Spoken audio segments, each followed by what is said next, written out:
this morning we're going to talk about lesson 185, or the beginning of lesson 185, I want the peace of God. And right at the beginning of that lesson, Jesus says, to say these words is nothing, but to mean these words is everything. All right, and herein lies the tale. Nobody in his or her right mind would ever say they don't want the peace of God, whether they believe in God or not. Everybody would want to live in peace. They would want to live in a world in which there's peace, which there's no war, which the people are not killed, ravaged by disease, etc., etc. Everybody would say they want peace. Problem is, practically nobody means it. Right? And the reason nobody means it is that we left heaven because we couldn't abide that peace. Right? When in chapter 23, Jesus tells us that the memory of God comes to a quiet mind, or which means also a peaceful mind. If we are at peace, we will remember God. And if we remember God, we won't be here anymore.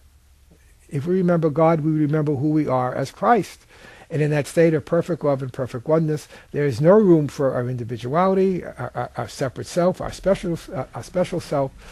There's no room for us, the way we define who we are. And so peace then becomes the great enemy. Certainly, we like peace as the world judges it. Peace means that you have defeated the enemy. So when there's peace, there's always someone who lacks peace. There's always a price to be paid. True peace, when it reflects the peace of God in this world, embraces all people, all the time, and without exception.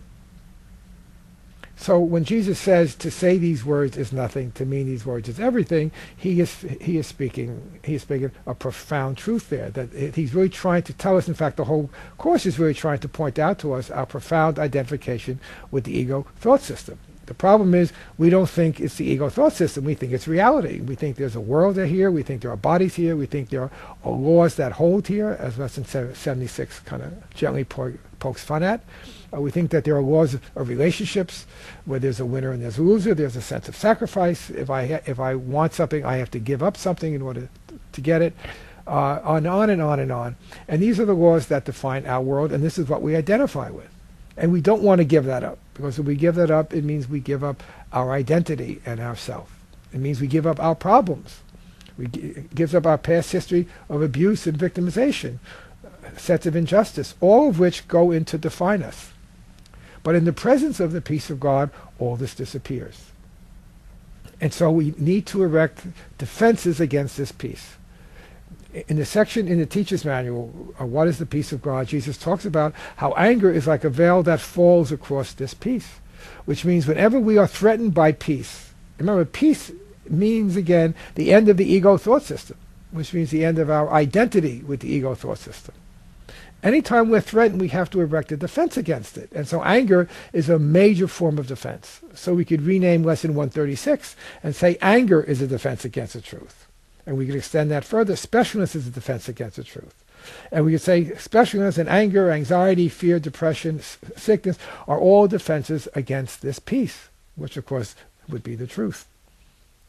And so just to have this awful pun, we would trade the peace of God for a piece of God, P-I-E-C-E, that we all want to steal a piece of God and make it our own, and that becomes the substitute for the genuine peace. And that's what is found expressed in that opening sentence in lesson 185. There's no way of really saying I want the peace of God unless I really look at within myself my desire not to have that peace of God. Right? The first obstacle to peace is the desire to be rid of it. That's the first obstacle to peace. I don't want that peace.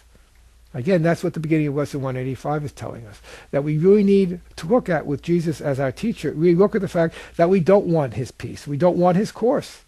We don't want his message of forgiveness. We want our message of forgiveness. We want our peace of heaven instead of the peace of heaven. Right? And we would kill to maintain this separated peace that we call ourselves. Right? And the way that we keep and preserve this peace, the ego peace, P-I-E-C-E, is to make someone else responsible for it. So I keep the separation I stole from God, and I blame somebody else for it. How could there be peace when conflict is the name of the ego's game? How could there be peace when I feel that I'm at war with everyone and everything in the world? How could there be peace when I want to be at war with everyone and everything in this world? That's the thing that we have to look at. And that's one of the most important parts of Lesson 185, is to recognize how much we don't want that peace. Only then can we say no to the ego, which then means I'm saying yes to Jesus and to his course.